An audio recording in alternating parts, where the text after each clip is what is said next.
Welcome to The Business Strategist, the show for CEOs and founders ready to scale fast, lead smarter, and build a business that doesn't rely on them. I'm Adam Strong, award-winning strategist, former elite athlete, international speaker, and 3 times best-selling author. After 3 decades in business, I know exactly what it takes to grow, scale, and exit with impact. Each week, I dive into real conversations with industry experts, bold entrepreneurs, and clients navigating the uphill struggles of business, giving you the tools and the strategies to create more profit, more freedom, and more impact. Let's get into it. Hey guys, Adam Strong here, host of The Business Strategist. First of all, I wanted to welcome some of our listeners here on the show. If you're new to the show and you're enjoying some of our episodes, please make sure that you hit that follow and subscribe button on whatever channel that you're listening to today. I want to also welcome back some of our followers and subscribers. Thank you very much for your support. We really greatly appreciate it. Now, I would really love it if I could have some more feedback from you guys. So if you could leave either a 1 or a 5-star review over on Apple or Spotify, I would love to hear from you guys, because without the show, we don't know how to improve, right? So do me a favor, go over there and head over and leave a review for me. Or alternatively, feel free to head over to YouTube, over onto the channel, and feel free to leave a comment on our YouTube channel. Anyway, hope you're rocking and rolling. Enjoy today's episode. Cheers now. What do the likes of Apple, Brewdog, Dollar Shave Club, Gymshark, and Monza Bank all have in common? They have created what I call the unreplicatable business model. Rather than trying to be what everyone else does in your industry, trying to beat your competitors at what they do, what if you could have a business that was uncopyable, right, for your industry, whatever it might be? Wouldn't that be interesting? Now, on today's show, we have my very good friend, Mr. Les Evans. Now, for context, me and Les have probably known each other for probably the best part of 10 years. And, I named Les probably about 3 years ago, and I called him the marketing disruptor because the way that he thinks, his personality, his character, and if you met Les, you'd understand what I'm talking about in terms of he's that type of person. And so for the past 20 years, he's been transforming misfits. He's been transforming mavericks. He's been transforming what I call the outsiders. And what's really interesting is that Les has brought out a new book that's going to be coming out here in the spring of 2026 called Uncopyable. Now, this is basically being able to take the ideology of engineering a category of one business. Now, we'll talk about this on the podcast and what a copy or category of one business actually is, which I've already mentioned a few, by the way. He doesn't just grow companies. I just wanted to say that, but he changes their DNA and builds businesses that just can't be duplicated. Imagine having that skill set. Imagine being able to have that same tool or same intellectual property that Les has in your own business. Now, wouldn't that be interesting? So, without further ado, Les, welcome to the show. Woohoo! Ring the bells and blow the horns. Thank you so much for that introduction. That was awesome. Thank you. No worries. All good. It's all good. It's it's really interesting. I mean, we probably speak every other day. First of all, I want to share my gratitude and appreciation for our friendship because, we've been friends for the best part of 10 years. And it's beautiful to see how, your transformation over the last 18 months, which we'll talk about during the show, and how that's kind of, I suppose, evolved you as an entrepreneur and as a founder. I don't know. Have you felt like an evolution over the last 18 months yourself? Yeah, 100%. Just quickly, likewise, I'm equally grateful for the friendship. We have a no BS relationship. We can talk about anything. We're straight with each other, and we're not too tough on each other. We are, but in a very elegant way. Yeah, I've gone through an incredible metamorphosis at this time in my life, which was kind of started when my dad passed away a couple of years ago. Because when you lose a parent, of course, that always, I don't have to explain this to someone who's gone through it. You examine your own life and things come out that you didn't expect. But yeah, it was a friend of mine who asked me an interesting question a couple of years ago, a mutual friend, Rory, who once said to me, couple of years ago. He goes, Les, I think you're amazing at what you do, but for the life of me, I can't figure out how the hell you do it. And that kind of that kind of stuck in my head. And so about a year and a half ago, I decided to kind of, because I've worked with hundreds and hundreds of businesses in 25 countries as a business coach and mentor. And I had no idea how I was doing. And that's what led me to this journey and eventually the book and the subsequent stuff we're going to talk about today. Yeah. Yeah. Well, first of all, I'm excited about your new book that's coming out, which again, we'll talk about, that journey, that life journey over the last 18 months. But I want to kind of start with a really interesting question, because you've worked with over 7, 8, 9-figure entrepreneurs and founders, celebrities in 25 countries around the world. You do a lot of stuff on the speaking circuit, don't you? And you've even worked with companies like American Airlines and UBS, some of these big corporations. Now, from your perspective, what's the single biggest mistake that business owners make? And maybe they know, or maybe they don't know about it. What's your thoughts about this? I just, because there's so many ways to answer that question, but off the top of my head, they've got nothing new to say. That's it. Well, let that sink for a little bit. Just let that sink, because I absolutely would agree on that 100%. Yeah, it's, as you know, competition, like today, let's face it, competition is greater than it's ever been before. Yep. And with the advent of AI, and we can dive down that wormhole, we've gone to industrial scale theft of each other's, intellectual property, particularly when it comes to marketing and things like that. And there are firms now who are openly like, this is a badge of honor. Hey, we are scraping the best ads out there. And, so what happens is, and I kind of had a joke, we joked about this the other day.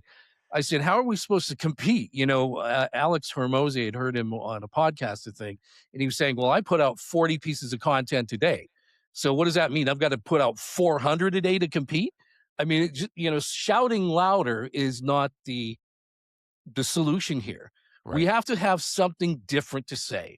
The real reality of business, and this is the frightening thing that entrepreneurs have to get used to. When we start a business as a founder, this is our baby. We love it. It's our life. We pour our passion into it. We put a lot of hours in, a lot of sacrifice. You know what we're talking about. And unfortunately, to the general public, we think we are special, and we may be. We may be special, but to the general public, we're nothing but a bag of rice on the shelf. And the sad fact of life is there are over 40,000 varieties of rice, all shouting to be heard. You can't, that's a fact, by the way. Wow, I did not know that, by the way. So what are you going to say? Well, I'm wild rice. Well, I'm short grain rice. I'm instant grain rice. And it's just more of the same. And so many businesses, and I know this to be a fact because I've pressure tested this for the last 18 months. Yep. I believe nearly every business that exists out there has the ability to be in a league of their own if they would just stop trying to sound and look like everybody else. It's really interesting. I agree with that. But then there's a thought that goes through my mind is, okay, well, do I want to piss someone off? Do I want to alienate someone? But then there's a lot of psychology in the mix, and you'll know this because, a lot of your research and a lot of your experience uses psychology, neuroscience, sales, marketing and stuff like that. And I think that it's not so simple and it's not so easy. In our conversations, you talk about the fact that people are lazy, which in a way I do agree, but I also feel like sometimes it's an educational issue or a knowledge gap. They don't know how to do something. Would you agree on that? Well, you know what? That is a very apropos point. And I don't think that's the listening audience's fault or entrepreneurs for a lot. I really take umbrage with a lot of the guru industry, if you will. And I'll tell you why. Because I've seen this, and I see this on LinkedIn quite a bit. And again, I'm not throwing shade on people. We just do what we know, because if that's what you know, that's what you know. But what I see a lot of people go out, because we're trying to compete for the content and the attention and the likes and shares and all that stuff. But we end up like, here's 5 things to do for your business. Here's the 10 pillars. Here's 3 things, or this article came out, and everybody says, here's what to do. But what's missing is the how. Yeah. And the how is how they get paid a lot of money, because how is incredibly difficult. to address another point, to make a contrarian brand or a category of one. A category of one brand is simply a brand that's in a league unto itself, like Tiffany's, Rolls-Royce, Chanel, Virgin Airlines, okay? But here's the interesting thing. You don't have to piss somebody off. For example, I think I shared this with you. Sometimes all you need to do is make one single distinction, and quite often this distinction is something you as the founder have in you already. You just haven't had the right catalyst, like somebody like myself, who'll come out and go, this is it. So I think I shared this with you, but like I said, I worked with a couple that did retail design in Kuala Lumpur, very nice couple in Malaysia, and they were doing well. But I said, what's your problem? I said, well, the problem is we have competition. I said, well, can you explain retail design to me? And I had an idea, but to be clear, it's people who are experts in making the interiors of stores look nice and navigatable in such a way that make you want to buy. I mean, that's just the science to it. And I said, okay. I looked at the website. It said retail design. And I said, we're going to change one word. I want you to insert the word profitable retail design. That's all I said. And within a year, they doubled their business. So just from one word. Yep. Put it on your website, because that's the distinction thing. How many of you can, well, we create profitable retail design. So the challenge I have with every business person, I say, who else can say what you do? Who else can say what you say? Because if somebody else can say it the same way, we got to come up with another solution. So it's not about, I believe in doing two things, structurally changing the DNA of the business to improve it. Now, I know there's some experts out there saying, oh, don't waste your time innovating today. It's not worth it. And I'm like, what do you mean it's not worth it?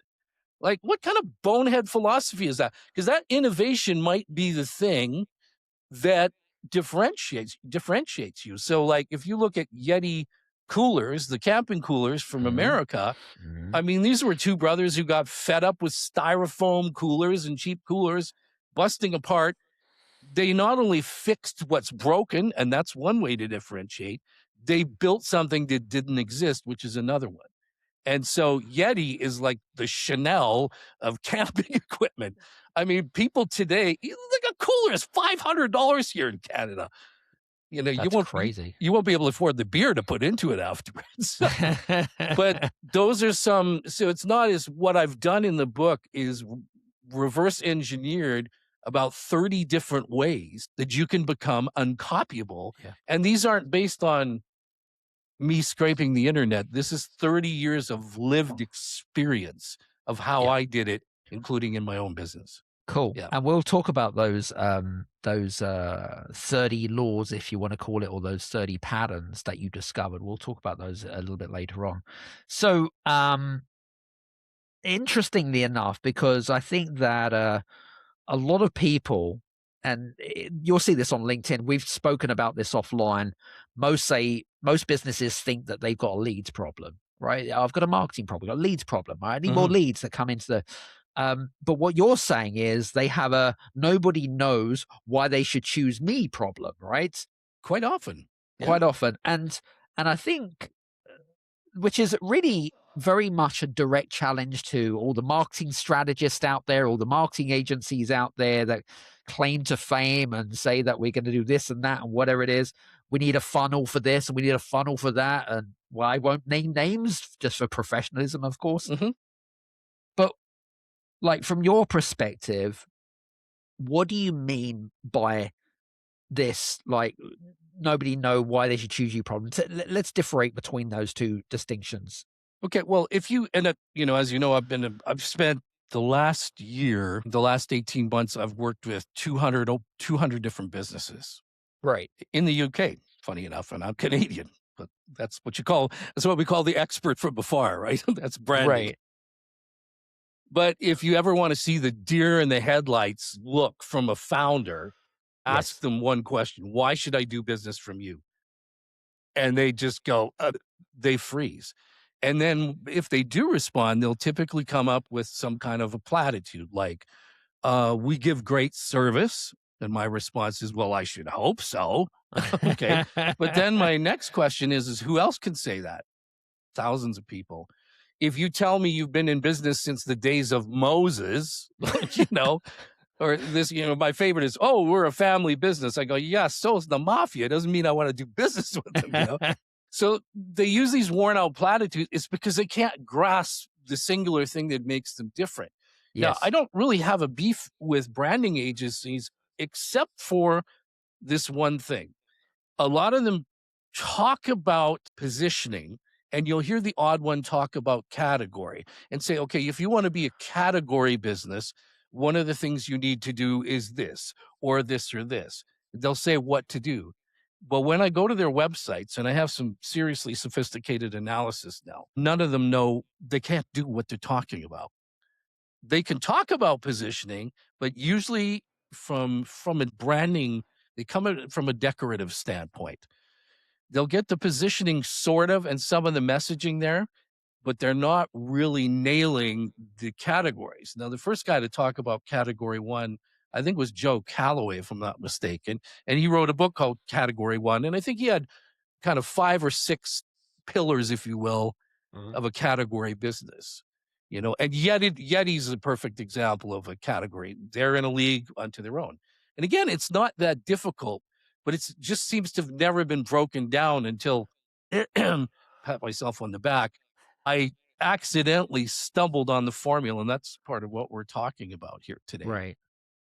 You know, it's really interesting because, well, not going against branding agencies, but just in general.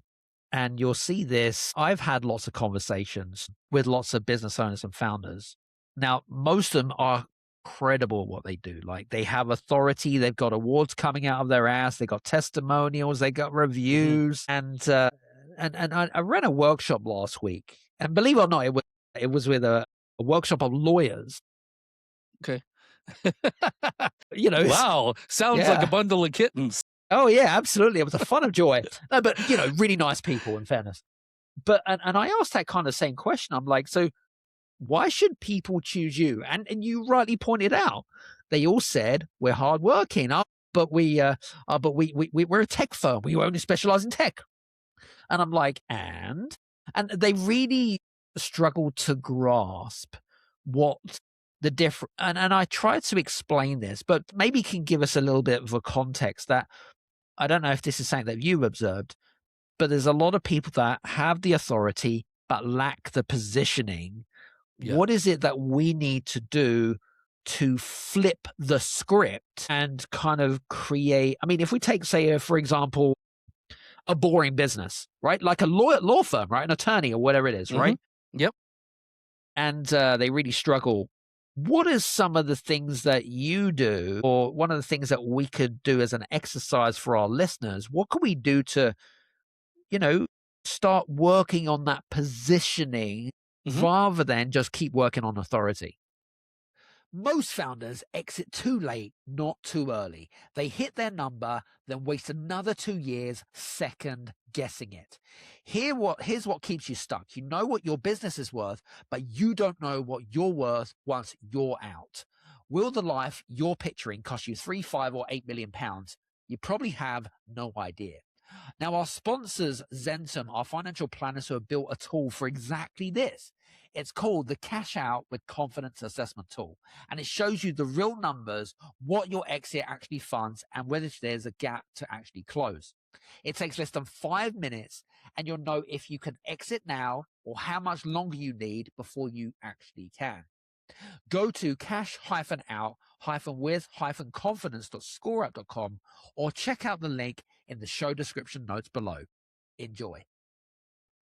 Yeah, that's a good question. And by the way, just to be fair to the many talented agencies and indeed the hardworking professionals you're talking about, like I respect business people.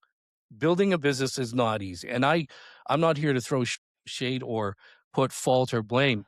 It really isn't their fault because, like I said, positioning is difficult. This stuff isn't easy. And as you know, when you're the founder, you're the fish in the bowl. Even it's hard for me to stand out for myself. So, you know, guilty as charged. But there are several different things you can do. And let's take, my favorite is, I'll pick between dentists and lawyers, because let's face it, they're in a tough position socially. You know, they're not really loved. Nobody really wants to go to the dentist or the lawyer because they're both painful and expensive. And That's you true. usually only have to go if you have to go, you know, so to joke around. But if you look at some of the things that, for example, with dentists, one of the things, this is brilliant. In fact, perfect example, maybe, 5 kilometers from my house.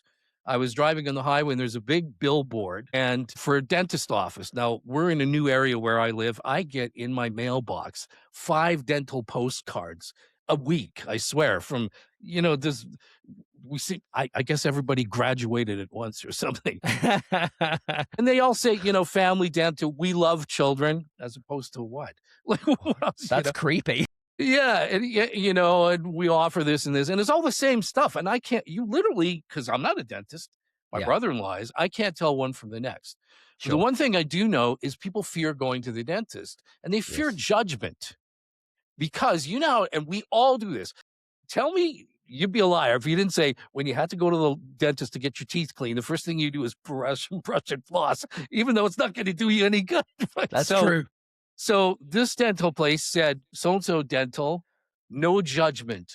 We welcome all smiles. Right there, you set yourself apart. That message right there, which is what I call a feel-seen equation. I've been hurt, felt, I can identify.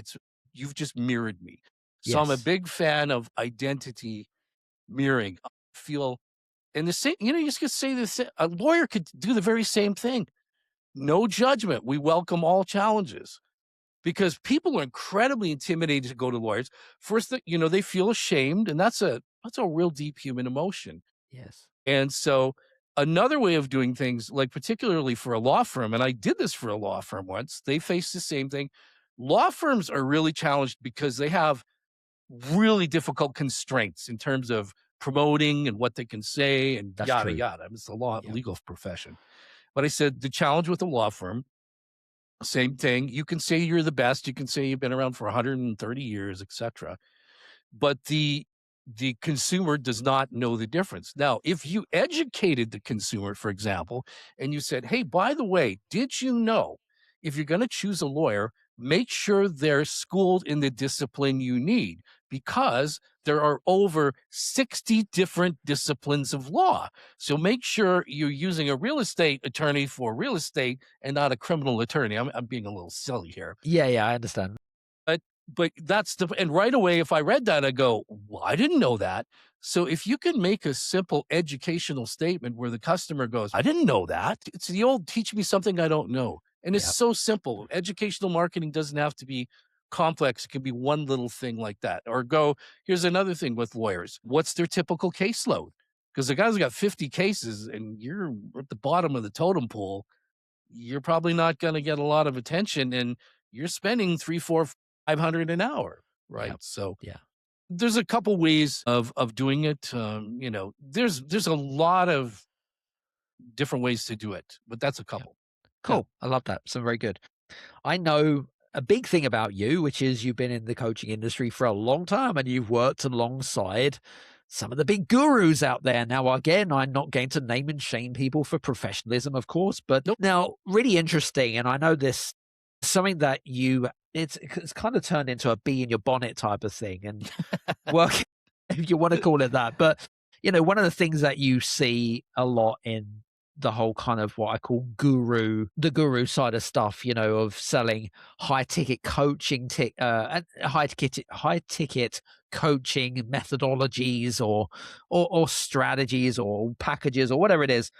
Now, you've walked away from that industry after being in it for so long. What is it that you didn't like about it? And what did you see that made you leave from that? Because obviously you can make a lot of money from that. But now you've kind of, you know, and again, without kind of naming names, what is it that really you didn't like about the industry? What is it that frustrated what is it that frustrated you the most? And what is it that you felt like, you know, maybe I don't fit here anymore and I need to go and do my own thing? It's a really, really good question. And it's simple. It's not the individuals, it's the model. The business model, which is based on continuance. We're not here to heal you. We're here to treat you, as they say. So I would find people come in and spend, and I've been to some of these high-end events. Yeah. I like to solve problems. Usually when people come to me, I'm the fixer. They've gone through everybody else and their problem is still not fixed. Yes. And I believe in solutions. So the coaching industry traditionally based on continuous. Now that's a business model. There's nothing wrong with it. There's a lot of industries that run on, lawn maintenance is a continuous industry. You don't just cut it once and you're done. But the frustration I have is you have people coming in. I'm always very empathetic because I am an entrepreneur still. Yes. And I'm very sensitive that I'm spending a lot of money for you to solve a problem. And I come out with about 1/4 of it done. And, well, now we got to spend another 25,000. Right. I'm like, to me, I just find that disingenuous. Or promise this, but really deliver that. They're teaching a completely different skill. I was going to marketing events. And we had people, they want to learn about Facebook ad, marketing, the funnels and all that stuff. And, it's really easy to get excited about that stuff because there's a lot of shiny objects. But I'd back up and I'd say, well, listen, explain to me why I should, before we put you on Facebook, tell me why I should buy from you. And that question was never getting answered at all the events I've been to. And I've done these high-end events all over the world. And the first place you should start with is, you don't even know who you are and what you can do for people. Tell me why I should buy from you. And if you can't answer that question, you're way too early for Facebook. Yeah. In my opinion. I agree. So to me, it's the model. Yeah. Yeah. It's a really valid point there. And I'm glad you answered that question, because I often find that a lot of these people that invest lots of money into, and listen, there's some good stuff out there, right? And I'm not saying that everything is shitty, but then, you do feel kind of a little bit sad, and because it's happened to me, it's happened to you, where you've invested a lot of money into something that you think is going to fix a problem, but actually you actually end up being in a worse place than you did before and didn't solve anything, right? Because I'm not and again, I don't believe in the kind of one size fits all approach. Every business is different, right? Yep.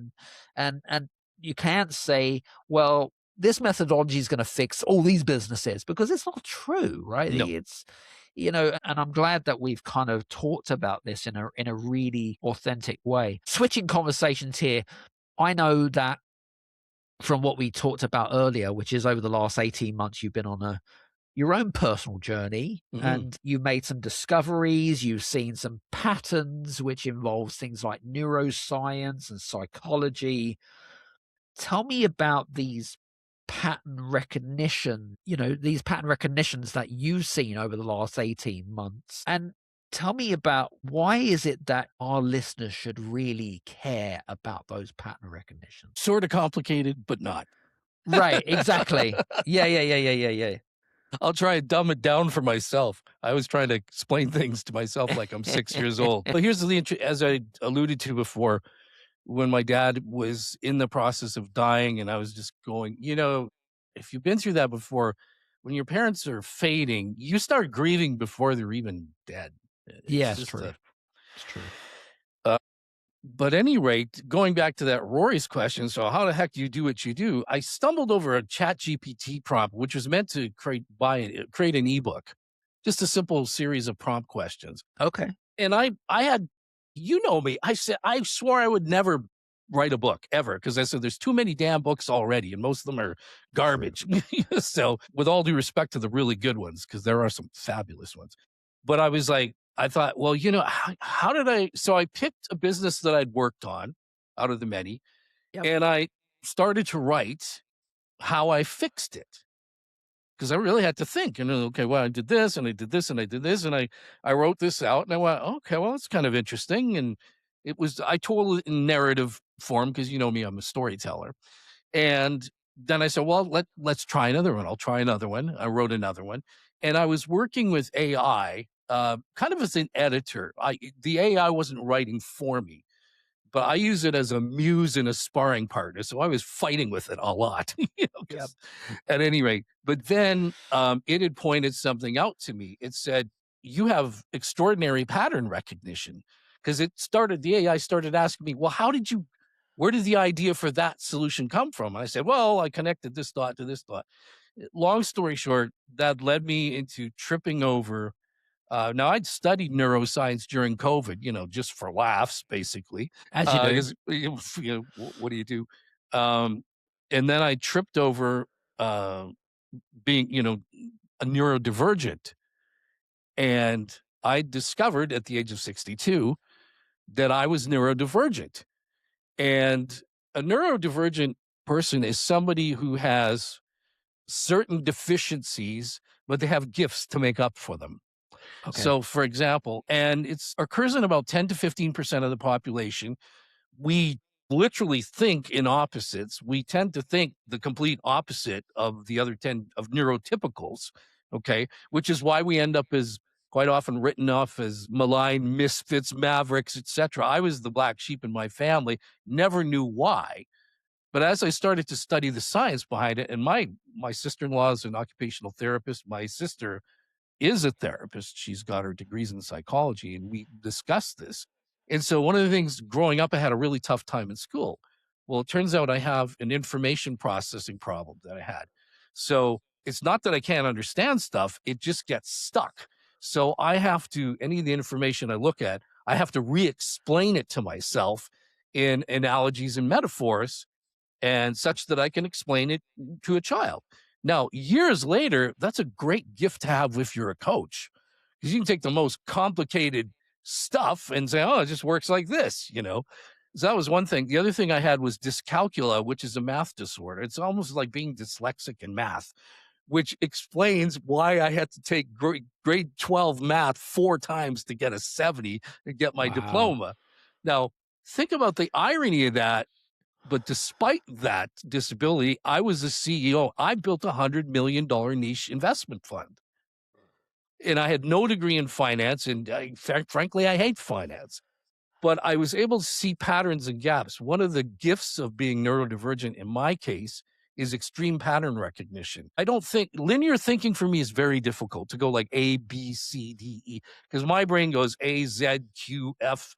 It thinks in quantum leaps, for lack of a better, and I'm not saying this to boast, it's just literally how I'm wired. Sure. So if I deal with left brain people, I really have to focus. Fight with it. Yeah. I understand. Whereas, because I'm very creative, I zip and there is the answer kind of thing. But what I learned from that pattern recognition, working with the AI, it was asking me how I came up with this thing. And eventually the AI said, hey, do you realize what you're doing in your business? And I'm like, no. And it said, you're creating categories.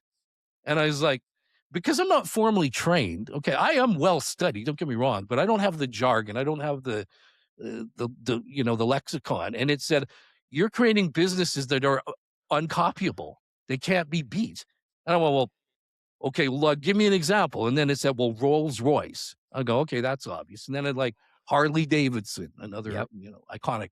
And then it threw up all these names. And I said, well, how rare is this? And they said, well, first of all, it usually takes companies millions of dollars and like a decade at least to create that formula Right. or discover it.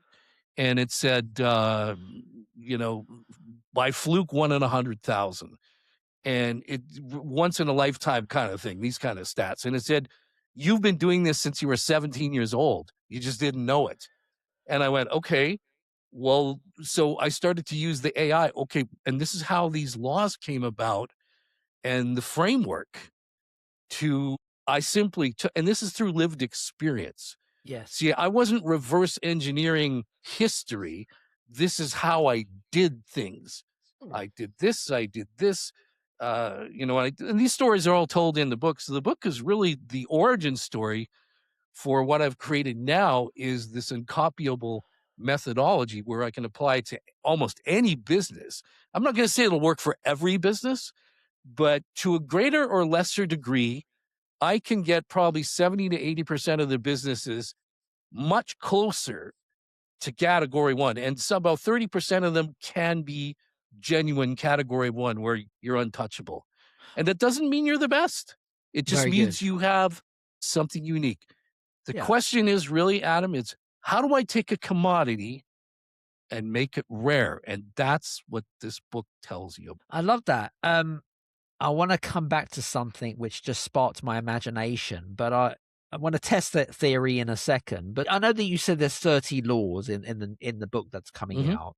Give us 2 or 3 laws that you think would maybe hit the hardest for some of our listeners who feels maybe, you know what, I'm good at what I do, but I'm invisible to the market. Are there any kind of laws that kind of relate to solving that problem? Well, visibility is one thing, but starting structurally is another thing. And I'll give you an example. And I talk about this in the book. In fact, this is probably the first time I kind of discovered this. I started playing music professionally when I was 17 years old, and we were playing every single weekend. I was paid professionally. That's what I Right. did on the weekends. Nice. But by the time I was 19, my brother and I were getting fed up with our older bandmates who just weren't up to snuff. And I said, you know what? I want to build the best band in the city, like the best. That was, I'm sick and tired of all this mediocrity. I want to build the best. And I said, okay, well, one problem is I'm not the best. I mean, I was a good drummer, still am to this day, good enough to get paid, but I was not great, Right. and good is the enemy of great, as they say. That's true. So I did a couple of things. The first thing I did was look around to the competition. Not that I was interested in competing, because I don't really believe in competing. Because that means I'm going to try and chase what you're doing and fight with that. I'm like, to hell with you. I'm going to raise the bar. I'm going to just create a whole new playing field. That's the way I think. So I looked at a couple of the really top bands in the city, and one of them had great stage show, great musicians, great lighting, great sound, like all the decoration. But they played songs that nobody wanted to hear. Like, duh, you're an entertainer. You're supposed to, Then I look at another band, and they were tremendous musicians, but you could go to sleep watching them, And so I said, so how do you define the best band? I said, you know what I'm going to do? I'm going to make the most entertaining band. This is one of the rules, is change the landscape. Instead of trying to become the best, why don't you redefine what best is? And I said, my version of best is I'm going to create the best, most entertaining band. And so we set about to do exactly that. I got some terrific musicians around me. I told them, here's my vision. And then what you do is you get the hell out of the way.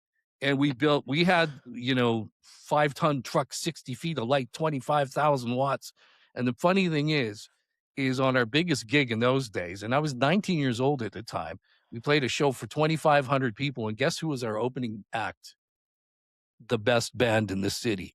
My goodness me. Yeah. So that's one thing there. It's just little things like that, is stop playing their game and create your own landscape. I said a few of those other before. If something's broken in your industry, fix it.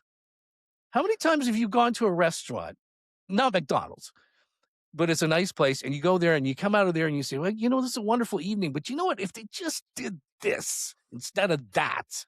How many times have you done that, whether it's a restaurant, a store, a gym, airline lounge? A million times. Right. And see, here's the thing. The real question you should ask yourself is, what irritation are your customers quietly putting up with that if you fixed, you would be the hero? It doesn't have to be a major thing. And another big thing of mine is constraints. I love constraint. All my models were built on constraint because first of all, when I was young, I was broke. I didn't have any money. I had to find money to build this so-called band. Quite often I'd found in business people come to me because say, well, I want to grow and I'm, paid for all this coaching, but I don't have any money for marketing. Right. And I'm like, oh, great. So I would have to come up with creative ways to make that business different, get the message out differently. So create constraints, create cunning. And that's not a weakness. That's a strength. All my models are based on not spending a lot of money. It's about forcing yourself to think creatively about the problem. One of the other ones is right or wrong. Right or wrong. Pick something that just pisses you off and fix an injustice. That's how I built my investment business. I saw what the banks were doing to average people, and I said, this isn't right. And people, people are suffering financially, not so much from the banks, but because the bank's ignorance with people. I don't know if that makes any sense so far. No, it does. I think from a founder's perspective, and certainly from a listener's perspective, I think one of the things is, why am I not doing those things? Would probably be, do I want to be disruptive? Do I want to be contrarian? Do I want to tell the truth, or whatever it is? Like, and again, I said this in a LinkedIn post actually a couple of months ago. The biggest fear that most people have is the fear of judgment, right? Being judged by other people. Yep. You said it. We've said it at the very beginning. But actually, I'm like, I have this kind of attitude where I'm like, fuck it, I just do it anyway. But then I get it. Like, there are professions that feel like, oh, but I'm going to get struck off by whatever association they belong to, or whatever it is. There's this kind of fear of, maybe I should do that type of thing. I don't want to be seen as, ruffling a few feathers, if you want to kind of call it that. But I do think that there is generally a big fear around that. And you would be right. But as I've said, fortune favors the bold. I have That's true. Sitting actually right on my shelf back there. One of my friends, Steve, from the UK, was with Her Majesty's SAS. And he gave me a commemorative medal, which has their motto on it, which says, "Who dares wins." Yes, I know that. Yes. And I love that. I love that philosophy, because in business, you've got to have a sense of audacity. That's why we're in business in the first place. That's true. Just being an entrepreneur is an act of rebellion. So the cool thing is like, I talk about attack, like mocking my enemy. I don't have to denigrate another business, and I don't have to denigrate the profession. No. Without, there's a way to do this. And listen, I understand this singularly because you're in the UK, I'm Canadian.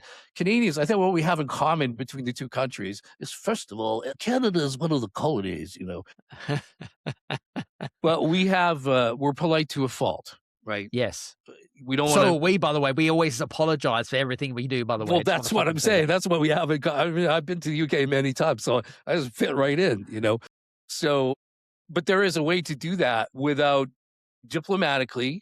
There's always a way to put that diplomatically, but doing that, taking truth in business is really powerful. You can call out the BS in your industry and still do it in an elegant way, without saying, you're to blame and I'm going to name this guru and this guru and this guru. That's why I don't attack. Do I have problems with the guru industry? Yeah, but it's more the model. Yes, I totally get that. Yeah. And listen, everybody's trying to make a living. Yes. I'm not here to take away somebody's living. That's my personal beef with it. No, I think you made a valid point. I think if you're still respectful, you're still professional in a way that comes across that it's you're authentic, it's your train of thought, then why not, type of analogy. So I think you make a very valid point. I want to go back to what we talked about earlier, and I want to test a little theory with you, if I may. Okay. Now, I want to take a boring business, right? Now, a boring business to me would be, say, an accountancy practice, right? Boring businesses, right? They could be a professional services, whatever it is, okay? Okay. Now, a boring business description, it could be their website, it could be, I don't know, a strap line, it could be a founder using something on their, I don't know, LinkedIn page, for example. Tell me, how do I change? How does a listener that has a boring business right now, how is it that you can change something into what I call memorable or unforgettable? Where do we start? We're talking about what we spoke about earlier, was like having a good opener, right? Yes. Right. So the bane of every business person is the infernal 29-second elevator pitch. Yes, which we will talk about later on, by the way. Yeah. Which I am looking forward to. But carry on. Well, to me, again, the whole problem is it's the same thing over and over again, which is we don't know how to express ourselves. And again, not your fault, because there's very few people that wake up and, William Shakespeare, basically. That's true. So in business, we tend to copy what's safe. So we look around at what our competition is like. What does so-and-so say? What's their pitch? Or what's so-and-so doing for their advertising and so on and so forth. And so what happens is you end up sounding like everybody else because nobody's thinking of anything originally. Because I'm an accountant. What's original about that? Tax deductions, But a good example is give you sort of a simple illustration before we get into the openers, if you want to do that. For example, I put this challenge on Facebook. I said, give me your boring job description and we'll turn it into something memorable. And one fellow had written in, he says, I manufacture hair care products. And he sent me his ad. He put it it's on my Facebook. He sent me his ad. And I believe that, and he said something about his belief in God and that hair was all the same and something like this. Okay. And I was like, I'm going to fix that. So, but true life, right? Right. So first of all, how many hair care brands do you think there are in the world? Millions, right? Mind you, you're asking the wrong person. Come on. Yeah, well, likewise, I don't have too much up here myself. But the thing is, the real question is, why would you get into a commodity-based business when there's tons of competition? And they'll say, well, because I believe I have a better product is usually the reason. Mine is all natural, right? These are the arguments you have. Mine is holistic, it's organic, it's certified, quantified, whatever. So he sends me his ad, and there's 4 bottles on here. And here's what it says. It just says the brand is, you know what? I won't see the brand. I don't. Yeah. Fine. Okay. So XYZ hair care, it says science-backed, beautiful results. Who else can say that? There's still brands that do say that, by the way. Right. What the hell does that mean? Here's science-backed. Science-backed. Does that mean that we've got some celebrity being paid $1 million to say that? Oh yeah, it's giving me extra hair growth. Look at this. Now it says clean, lightweight, color-safe formulas for every hair type. Okay. To me, first of all, that top line, anybody could say that, and thousands do. It's like it's just not even nothing. Clean and lightweight, yeah, so what? Color-safe formulas, yeah, women want to know that, or men too that dye their hair. For every hair type. Well, you're not picking a niche. You're taking everybody. So we apply to everybody. So there's nothing defensible about that. But when I read further what he was saying in that little message about his God's unique hair and stuff. Right. Because I dug a little bit because I wanted to help this gentleman. Yeah. And I found all hair is the same. Fundamentally, chemically, it's all the same.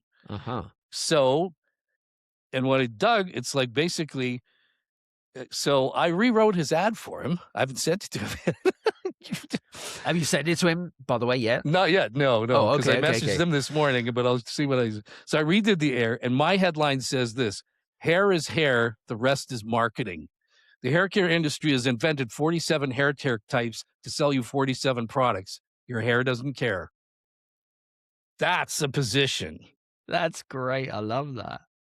And then the bottom says 4 color-safe products that do what 40 can't. Reverse chemical damage and protect against future damage. That's a position. That's a positioning. Yeah. You see what I mean? So, but how did I get that? I got that because he said one powerful thing. He was taking a personal belief, which, as far as I know, is accurate. Yes. He's saying, chemically speaking, I'm not a chemist, I'm not a biologist, but he's saying human hair is human hair. That's true. It is what it is. And so now he's saying something nobody else is saying. Right there. Boom. End of story. Love that. And that's all it takes. Hair is hair. The rest is marketing. Yep. Absolutely. That's right there. People are going to, what? Because the whole point of conversations is to, stimulate curiosity. Say, what? Tell me more. What do you mean by that? Instead of saying, I've got 50, you have more bottles of shampoo than I have liquor in my liquor cabinet. And for you guys that are bald like me, of course, this will probably not resonate with you. So I apologize. Well, you're not part of the demographic. Maybe I should create my own commercialized product for bald people. There Maybe you go. I know what it could be called. Spit and polish. There you go. That's a great positioning. I just came up with that, by the way. That's Really good. That's really good. Well, that's kind of another one of my laws, by the way, is to, one of the things I ask is ask yourself a question in your business. What's the stupidest thing I could think of? Or what is the silliest thing I could say about my business? Uh-huh. And as a real exercise. And Yeah. even if you're just goofing around with a beer on an afternoon or something at the pub, it can be a lot of fun because you may indeed come up with something that you just never imagined because it's a throwaway line. You're not under pressure. That's how I came up with my infamous bank robber line that I've told you about. I love that. For you guys that are listening in, by the way, I hope that, well, first of all, I hope you're picking up some of the great conversations that me and Les are going through. To me, this is like a masterclass. And it's certainly a topic that we've never, ever covered in the 378 episodes that we've done so far. That's a lot of episodes. Right? So, and to test this, by the way, for you guys that might be flipping through all the episodes to see if there's anything, like I will tell you now, there's definitely nothing out there. Anyway, before we kind of move on, last question before we kind of move on to the coaching part of it, which is if there is a founder out there that's listening into this episode, right? They feel like they've done everything to try to grow, scale, or exit their business, but they also feel like they're the best known secret in their industry. What are some of the exercises that you would recommend someone to maybe try to change, whether it be a mindset shift that needs to happen, or is it about their demeanor, or is it about what they do on a day-to-day? Is there any sort of maybe 3 exercises that they could do to try and change that? Well, I beg your pardon. The first thing you have to look at is first, I think, is a mindset realization. And this is tough for us entrepreneurs. Again, going back to the fact we build what we build, we love what we do. And then we wake up one morning, we go, shit, you mean I have to sell this stuff? And, this is something my father said to me a long time ago. He goes, your primary job with your business is not your business. Your primary business is building your business and marketing your business. Yeah. Yeah. So, if you're not, and these, I'm not a huge Alex Hormozy fan, but I think he's got a lot of wisdom for a lot of people. Agree. Absolutely. He's got some real pearls there. And one of the things he said, which I agree. Now he works 12 hours a day. At least that's what he said. And he probably does. I mean, but he doesn't have a kids either. Yeah. Well, there is that, isn't there? No, the thing is, you don't need to work 12 hours a day necessarily, but he did say something important. He goes, 4 hours a day is self-promotion. And you think about that. Interesting. 4 hours a day, because, we get so, the old expression, we work in our businesses, not on them. We get so ensconced in the minutia that we forget. And, what guilty as charged, I have done that myself. But my excuse was I've always been in demand as a coach. I never really had to market. Now that I'm getting away from that, because I've, built the reputation and referrals, etc. But now that I'm getting away from that, nobody knows. There are thousands of people who know me worldwide, thousands, but there's millions who don't. That's true. Millions, hundreds of millions. And that's okay. I'm okay with that. Having the book come out and the methodology that I've created, I am switching to marketing mode because I've spent 18 months of grueling work, not just writing the book, but creating these incredible frameworks and formulas, which I can't share because they are proprietary. Yep. They're exceedingly complicated, but the result that comes out of them is the simple part. That's what I love. You put in this really hard work. So the first thing is get your mindset around my primary job has got to be promoting myself. Yep. And we have to deal with that internal fear of self-promotion. And again, that's not our fault. Because back in the Stone Age, to make yourself stand out was frankly dangerous if there was a Bengal tiger hanging out. You know what I mean? And this is a cultural thing, by the way. I write about this in the book. I mean, you used to live in Stockholm, if I'm not. You're right. You are true. That is correct. They have a cultural thing there called Jantaloven, which is Jantalagen, is it? Sorry, I apologize. Which is like, don't stand out. You're no better than anybody else. And it's not singular to Scandinavia. This is like in Australia, it's tall poppy syndrome. every culture. And So so true. you think about how many millions of people's dreams have been crushed because it's like, well, don't stand out. And I'm guilty as charged. We had this same Absolutely. agreement. Belief system. Absolutely. Yeah. So there is a genuine fear, and it's real, but it's not reality either. That's So true. we can work with that fear of being seen, so to speak. But the second thing in that thing of trying to stand out is not looking outside, but looking internal.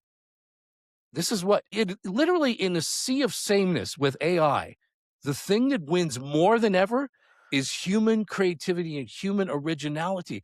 I know it sounds like a cliche, you are the one and only you, but it is true. Yeah. So the very quirks, and I tell people, I've learned to lean into my quirks and my so-called flaws because that's usually where your gifts are and your differentiators. That's true. My pattern recognition is genetic. Nobody can copy it. So the way I see the world is uncopyable. Yeah. And what I've done is taken my way of thinking and put it into formulas now. And good luck trying to reverse engineer it because you'd have to dissect my brain. But let's not go there. I don't know. Hopefully that helps. That's for another episode, by the way. So I love that. Some really, really good stuff. Now, what I want to do just towards the end now, I want to go into coaching mode if I could, because one of the things that we love to do on this, and this is something that I know that we've had you on before, but this is something completely unique, by the way, where we have our guests do coaching, they coach me, right?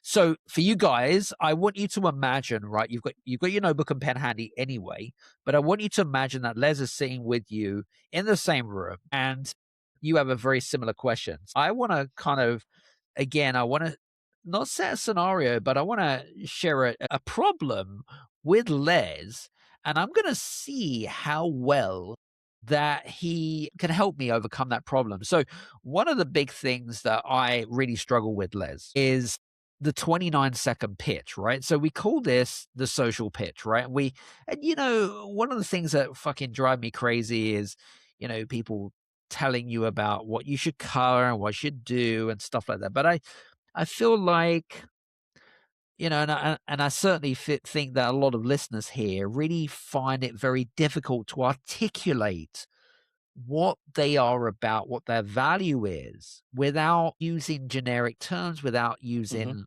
should we say, and I want to walk away. I want to leave a conversation with somebody which is going to create, wow, like I want to create a conversation that's further. But what I'm finding right now is I'm finding that people are just not getting what I'm about. So maybe you could help me with that. What do you reckon? Sure. I'm all ears. So my 29-second pitch, Les, is so for you guys that follow me a lot on LinkedIn, I now work a lot with legal M&A lawyers, so M&A attorneys, and their big problem is the lack of deal flow that comes through, right? So my opening line is always, well, I help M&A legal firms increase their deal flow. And then it will go silent. Now, normally what would happen generally would be as, well, how do you do that? Or whatever it is. But then, some people just don't get it. So I don't know. You've been in conversations like this in networking situations, whether it be online, offline, whatever it might be. I'm an accountant or I'm an IFA and I do this and I do that. And it's like, it's a real struggle there. And I feel like we really need to change the way that we just need to change the rhetorical, if that makes sense. So if you could help me with that, that'd be great. Yeah. Well, okay. So first of all, let's back up a second and look at what we're trying to do in terms of human communication. We just meet somebody the first time, and that can be at a cocktail party, networking, barbecue, because it always comes up. And the thing is, like, all of those events can be opportunities for us to promote ourselves. But there's two things we got to get around is one, like not sounding like a jerk that I'm trying to promote myself at the family barbecue, which is, some etiquette there. And the other thing too is like, how do I make myself interesting? But it's part of the social discourse. The problem I have with the 29-second pitch is like trying to marry the girl before even meeting her. That's true. That's true. Yeah. Like you were skipping a step. And I learned something years ago when I did direct sales door to door. I used to sell really expensive pots and pans in my 20s. And my mentor was incredibly wise man. And he said, when you go to the door, what's your job? And he said, to sell pots and pans. This is 25-year-old me. And he goes, no, that's not your job. Your job is to get in the door. That's it. And I went, okay. And then when I'm in the door, what's your job? Once I'm in the door, what's your job? My job is to sell pots and pans. No, your job is to take the next step to book an appointment. Yeah. And I said, okay. So now when you're at the appointment, because we did dinner demos, you cook and demonstrate. And that's another story. But he said, what's your job at the demo? To sell cookware. I go, no. He says, no. He goes, your job is to do such a good job that other people want to get a demo. Get referrals first. That's true. And right. So, I mean, such a simple thing, but there's incredible wisdom. And I said, well, when do I sell the pots and pans? He goes, you don't. People buy. And I went, wow. Okay. So I had to understand first things, first step at a time. What we're trying to do in networking, or even because there's so many opportunities that are lost that when somebody asks us for a living, well, I sell cars for Sherwood GMC. Great. Well, you're dead. Used car salesman? No, I'll talk to you. So what we're trying to do is open with some humor, create some curiosity, and then create the next step where they go, well, tell me more. I'd love to know more. So I ran into this problem myself, and we discussed. Do you mind if I share that really quick, the bank robber? Of course. Please do. Please do. So like a lot of you folks out there listening, I had the same problem you did. I built a very niche investment fund in alternative investments, foreign currency pairs, and commodities trading.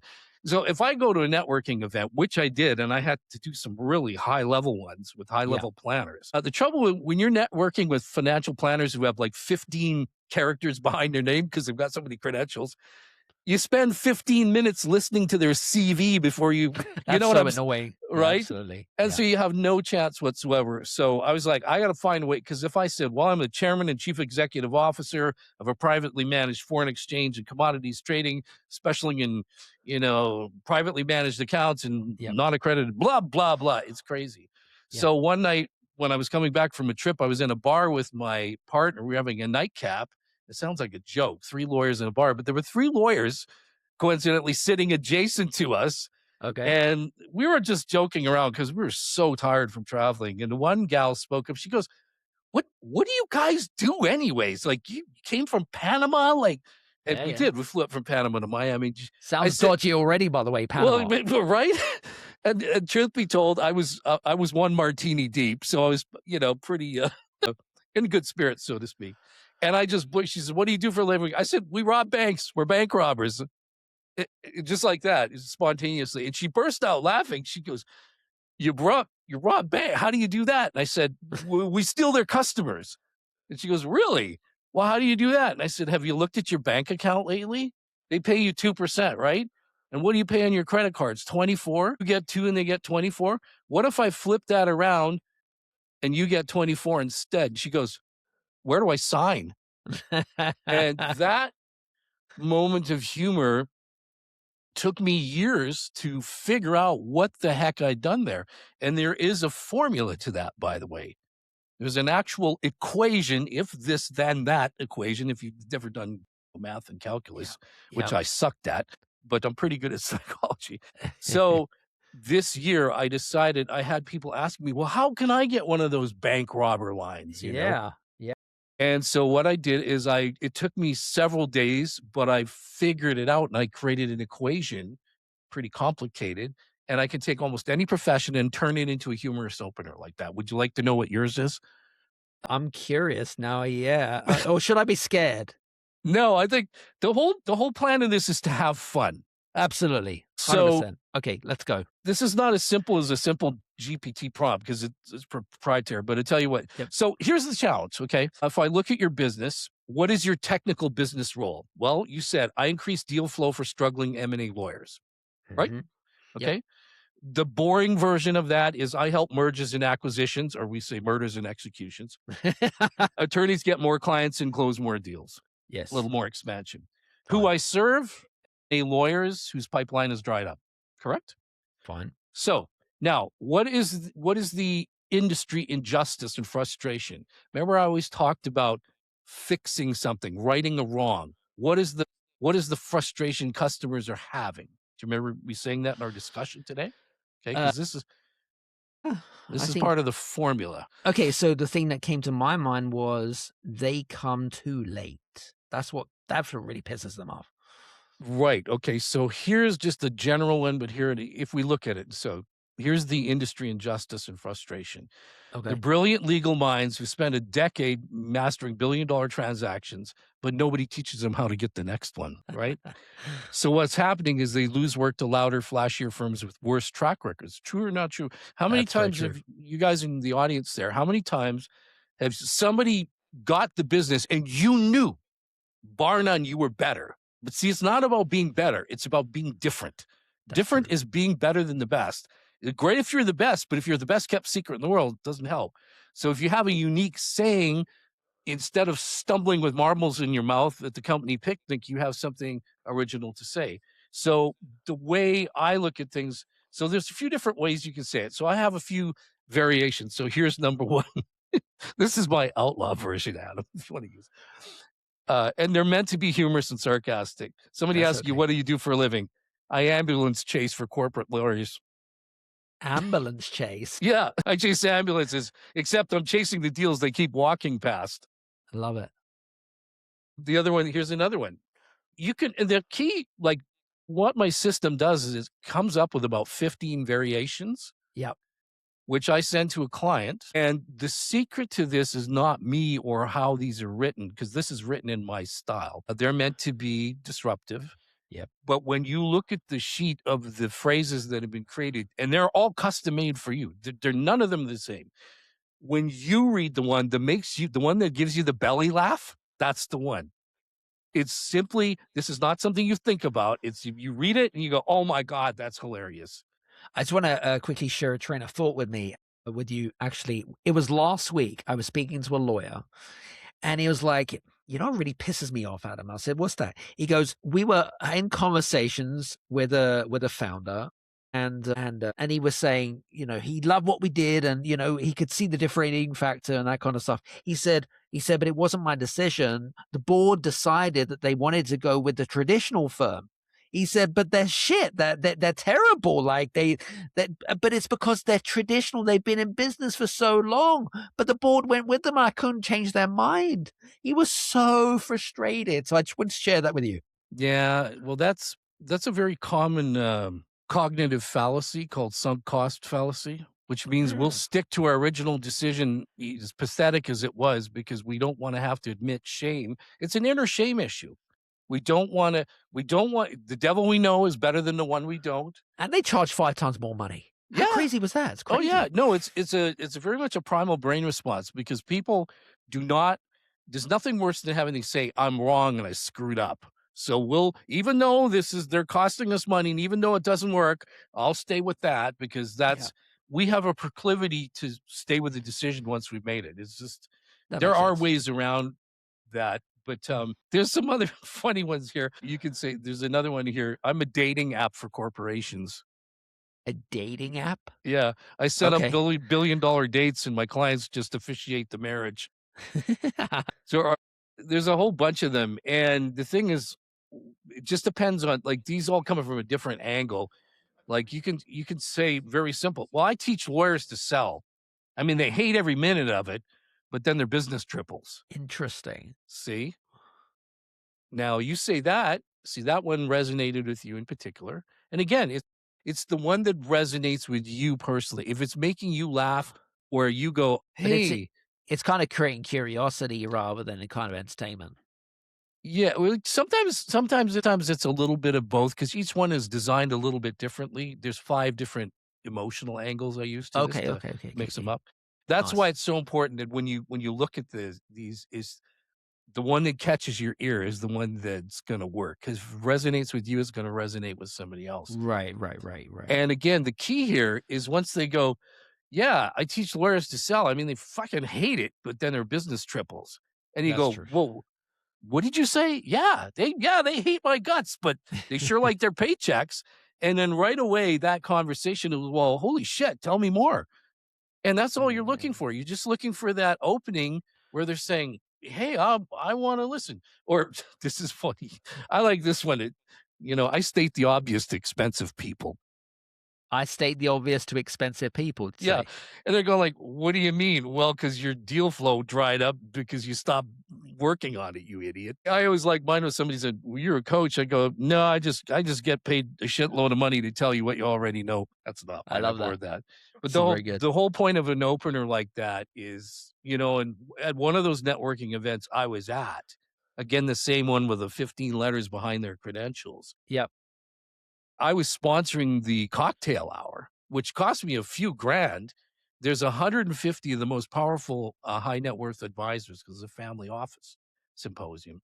And I finally got so fed up with listening to their sales pitches. I took my business card and I just interrupted. I said, guys, sorry to interrupt. Hi, I'm Les. I'm the guy buying your drinks tonight. Hi, I'm Les. I'm the guy buying your drinks tonight. And I had a 15-minute keynote the next day at lunch when nobody listens. But when I got up, everybody laid their tables and forks down and they paid attention for 15 minutes. I said, guys, remember me? You're the guy who bought the drinks. Exactly. Love that. And that's all it takes. Beautiful. That's being disruptive in a playful way. I think sometimes we forget to be playful in business. Yeah.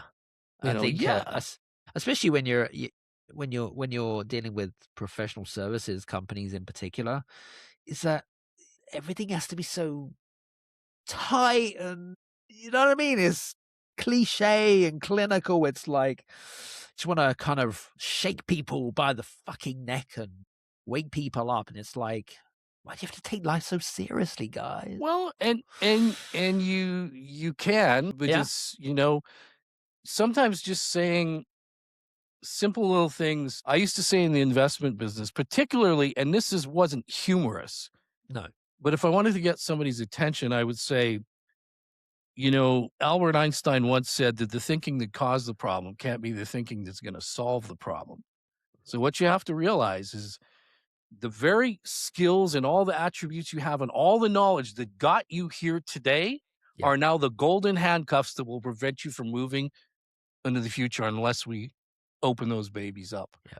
And that's just a simple little statement, but that's a lot better than, hi, I'm Les. I'm an international coach. I've worked in 80 cities in 25 countries, from the smallest to the top of the food chain with 3 billionaires and blah, blah, which is all true, by the way, but it sounds just like boring. Yeah, totally get it. Absolutely.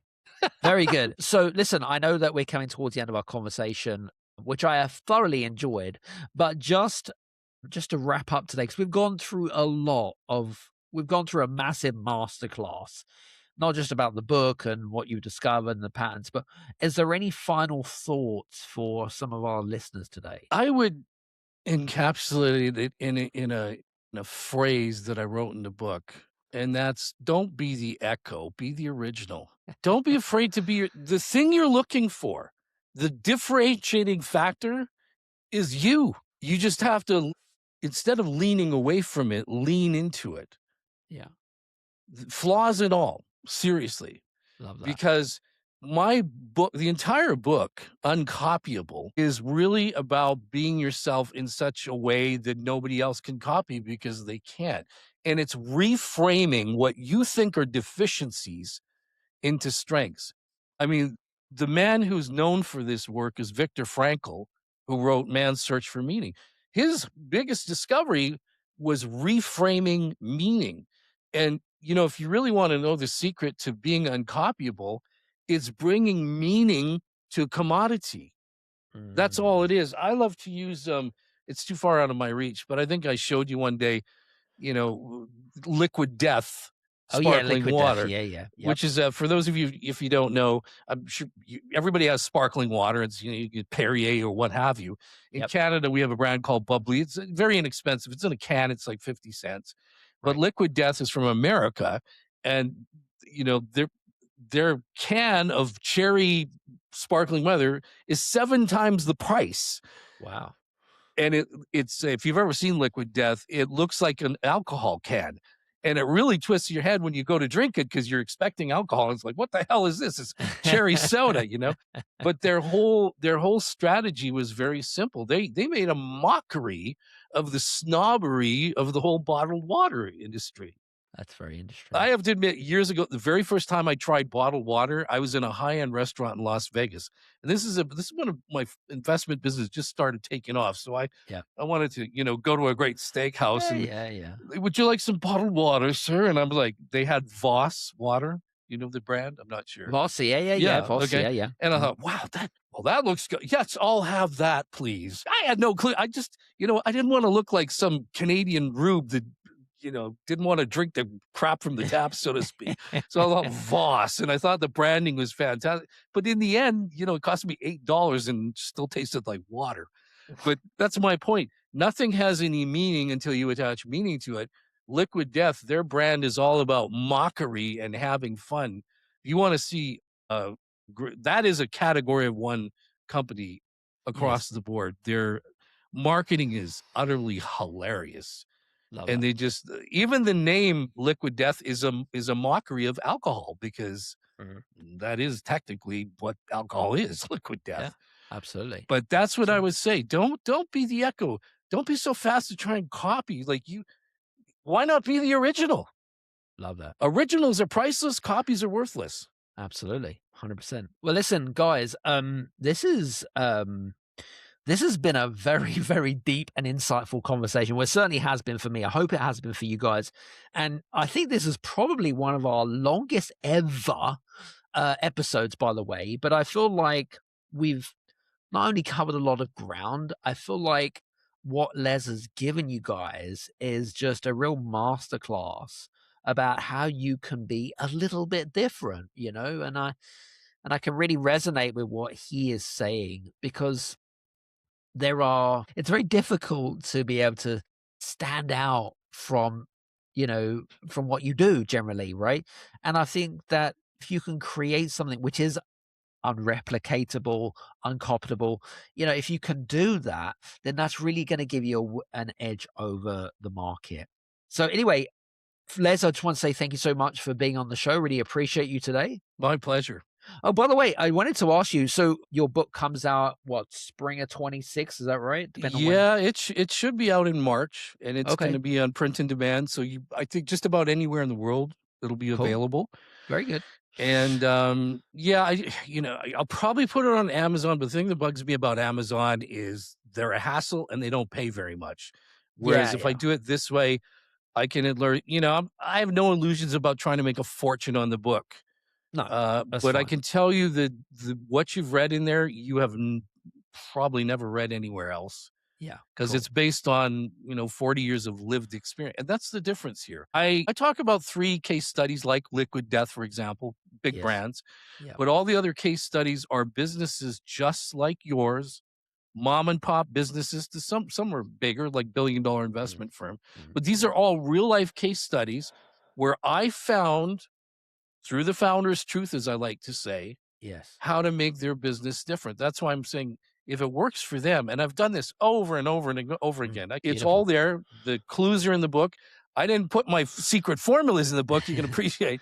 But if anyone is intrepid enough, you can find 1 or 2 things there where you're going to go, I can do that. And the reason I say that is I'm a mailman who built $100 million fund. If I can do it, you can do it. For you guys that are interested in a copy of Les's book that comes out very shortly, depending on when you're listening to this, of course, please head over to his website. I believe that Les is also going to be creating a landing page where you can get early access to a copy of the book because it isn't going to be available on regular distribution channels initially. So it's going to be for you guys on a first come, first serve basis, I believe, from what Les has told me. So looking forward to that. Anyway, Les, thank you so much again. Hope you guys have been, I hope you've enjoyed. And from me and Les, thank you so much. And hopefully we'll see you again on The Business Strategist. Take care and we'll speak to you soon. Cheers.